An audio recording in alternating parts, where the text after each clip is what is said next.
awal untuk mengatasi masalah kesehatan pada pasien dewasa dan lanjut usia. Ini kriteria usia dewasa yaitu 18 sampai 59 tahun dan usia lansia ini 60 tahun ke atas.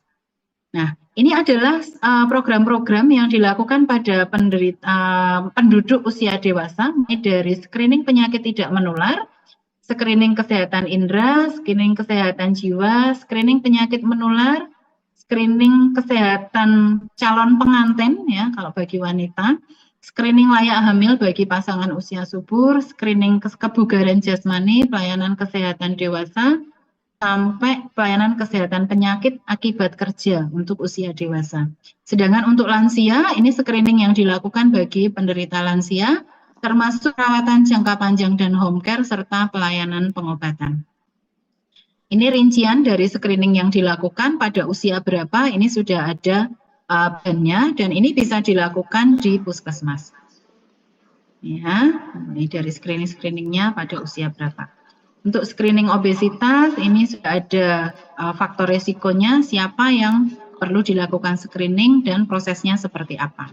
Screening obesitas, screening DM, termasuk hipertensi dan lain sebagainya, screening faktor risiko stroke, screening untuk resiko untuk penderita hipertensi, prediksi resiko ya untuk penyakit-penyakit kardiovaskuler, screening penyakit jantung, screening penyakit gagal ginjal kronis, serta screening kanker. Di sini ada cukup banyak ya kanker yang bisa di screening di puskesmas, mulai dari screening kanker payudara, screening kanker serviks, dan screening kanker paru. Untuk gangguan darah, ini kita ada screening untuk thalassemia, screening penyakit paru obstruktif kronis atau PPOK, screening kesehatan indera penglihatan, screening kesehatan indera pendengaran, screening kesehatan jiwa, dan juga untuk penyakit menular ya, seperti halnya pada klaster tadi. Ada hepatitis, TB, malaria, dan lain sebagainya. Kemudian ada yang khas ya, untuk pasien usia dewasa, kita ada upaya berhenti merokok. Upaya berhenti merokok, ini kalau di puskesmas sayangnya penanggung jawabnya bukan farmasi ya teman-teman ya. Jadi kita ada dokter penanggung jawab UBM yang mulai untuk anak usia sekolah ini juga dilakukan UBM di sekolah gitu ya. Mulai dari SMA biasanya ya, SMA, kemudian usia dewasa dan di tempat kerja sampai lansia. Juga ada upaya kesehatan kerja, termasuk penyakit akibat kerja. Penyakit akibat kerja ini ternyata cukup banyak ya, mulai dari TB, asma, dermatitis, dan lain sebagainya. Yang ini perlu kita identifikasi ya kalau memang ada kejadian penyakit akibat kerja. Kemudian untuk screening lanjut usia ada Skilas atau screening lansia sederhana. Ini kita lakukan 1 kali setahun untuk masing-masing lansia wilayah, dan screening kemandirian dan daya ingat bagi lansia. Ini setahun 1 kali. Ini screening lansia sederhana, kemudian screening ADL atau penilaian ADL, ini ada 10 kegiatan yang harusnya bisa dilakukan secara mandiri, nanti ada skor totalnya berapa. Kemudian untuk klaster 4, penanggulangan penyakit menular dan kesehatan lingkungan, ini ada SKDR, Surveillance Kewaspadaan Dini dan Respons Penyakit Potensial Wabah. Jadi di SKDR ini biasanya penanggung jawabnya adalah epidemiolog di puskesmas. Kita ada epidemiolog yang akan melakukan surveillance berbasis kejadian. Jadi ketika ada KLB, maka epidemiolog akan langsung turun untuk melihat dan melakukan respon cepat.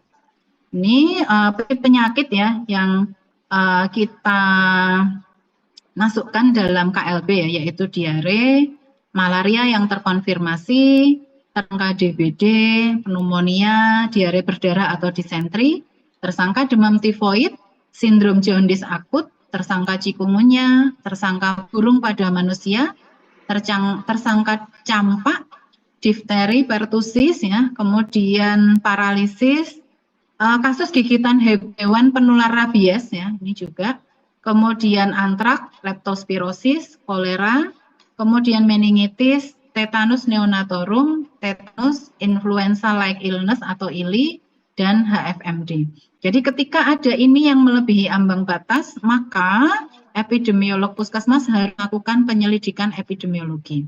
Nah, ini adalah penyakit menular yang menjadi tanggung jawab program puskesmas. Yaitu ada berapa ini ya? 18 penyakit yang 17 penyakit yang menjadi tanggung jawab dalam program puskesmas. Yang pertama adalah TB, kemudian frambusia, kusta, HIV, diare, hepatitis, penyakit menular COVID-19, campak rubella, polio, difteri, tetanus neonatorum, DBD, malaria, filariasis, rabies, antraks, dan leptospirosis. Jadi kami sudah punya petunjuk teknis ketika ada kasus atau pasien yang suspek dari penyakit-penyakit ini, maka apa yang harus kami lakukan dan tata laksana terapi apa yang harus kami lakukan, ini masing-masing sudah ada juknisnya. Semua penyakit ini ketika diobati di puskesmas maka masuk dalam kategori program, sehingga pasien tidak akan dipungut biaya untuk pengobatan penyakit-penyakit ini. Kemudian satu lagi untuk klaster 4 ini ada penyehatan lingkungan yang dilakukan oleh sanitarian puskesmas meliputi air, udara, termasuk juga bagaimana kondisi lingkungan kerja kita di puskesmas terkait dengan pencahayaan, dengan kebisingan, dan lain sebagainya.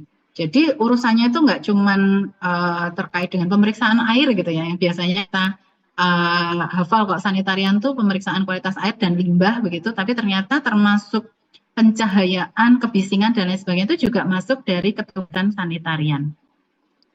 Nah ya, untuk TB kita sudah ada upaya penanggulangannya, bagaimana penemuan kasusnya, bagaimana investigasi kontaknya, bagaimana PMO-nya, kalau ada kasus mangkir seperti apa, kemudian pemeriksaan infeksi laten TB atau ILTB, ini untuk pasien yang kontak erat dengan penderita TB, kemudian pemberian terapi pencegahan TB atau TPT, surveillance, cara melihat alert, ya kita ada alert untuk kasus-kasus TB, kemudian promosi kesehatan apa yang dilakukan, serta upaya pengendalian faktor risiko dan pemberian kekebalan atau imunisasi.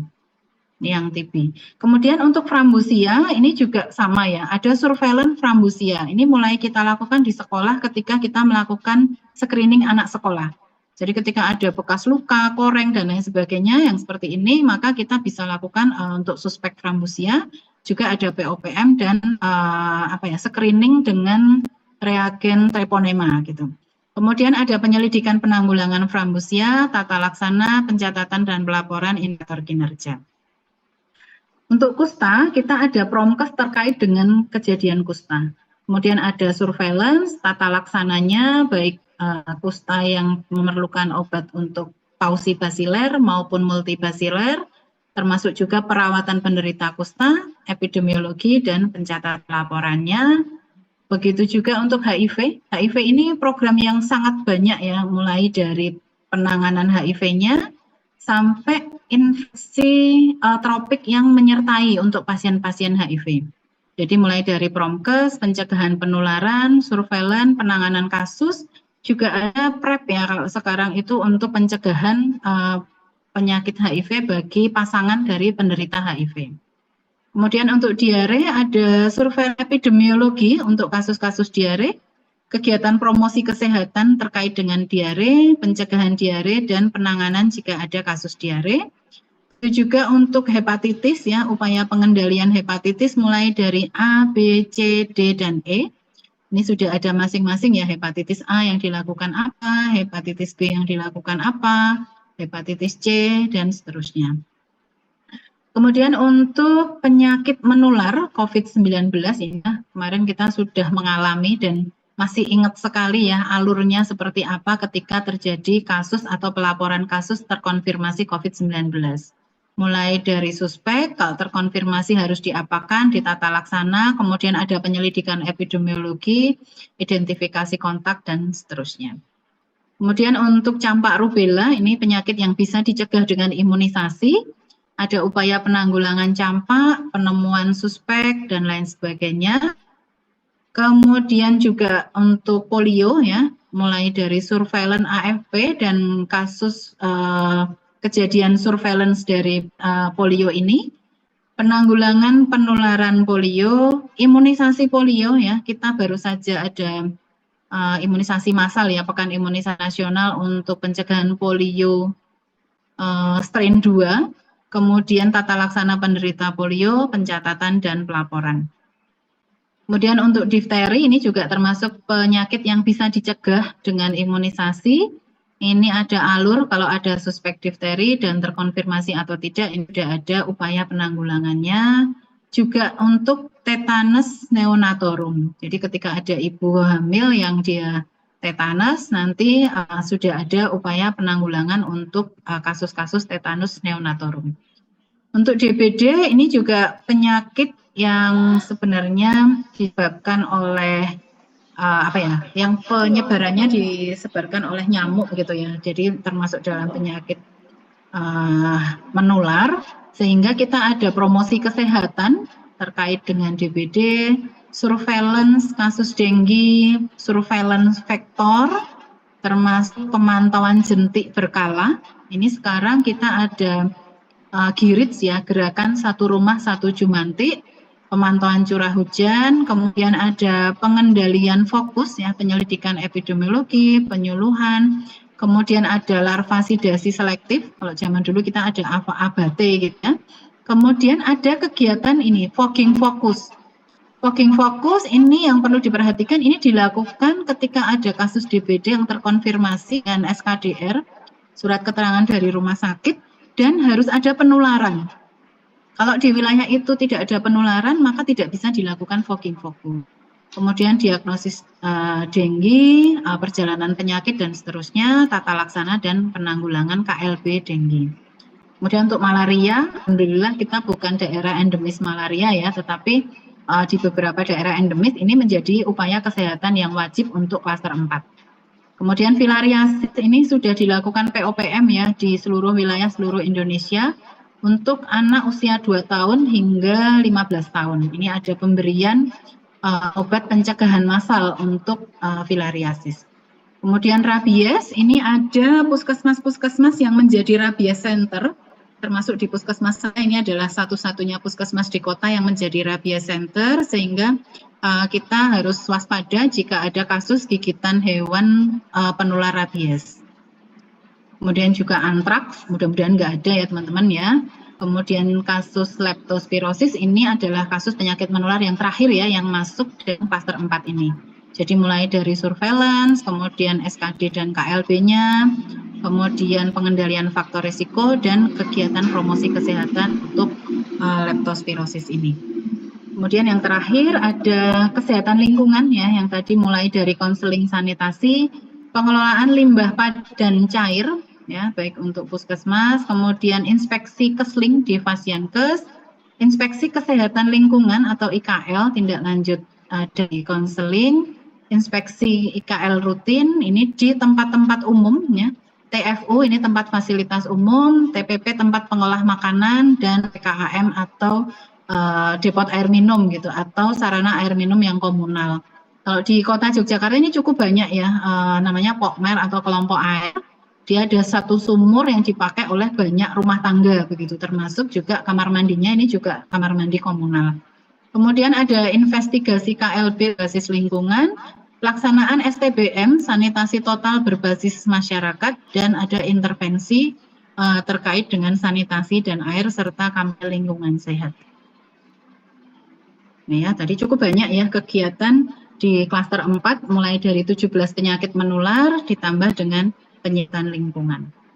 Kesimpulannya, untuk program puskesmas dengan integrasi layanan primer ini kita menyelenggarakan dan mengkoordinasikan pelayanan kesehatan baik promotif, preventif, kuratif, rehabilitatif, dan paliatif di wilayah kerja kami dan mengintegrasikan dalam pelayanan klaster. Jadi ada klaster manajemen, klaster ibu anak, klaster usia dewasa dan lanjut usia, serta klaster penanggulangan penyakit menular dan lintas klaster. Ini kesimpulannya. Yang kedua adalah kita ada UKM, upaya kesehatan masyarakat yang esensial dan pengembangan, serta UKP, kefarmasian dan laboratorium yang semuanya tetap kita kerjakan dengan pendekatan klaster tadi. Ini terakhir adalah indikator kinerja dari pemerintah daerah yang kita bagi berdasarkan SPM. Ada 12 SPM kesehatan yang menjadi indikator dari kinerja sistem kesehatan di FKTP atau Puskesmas. Ini daftar pustaka yang kami gunakan. Monggo jika ada pertanyaan atau ada sharing, saya serahkan kembali kepada moderator. Terima kasih.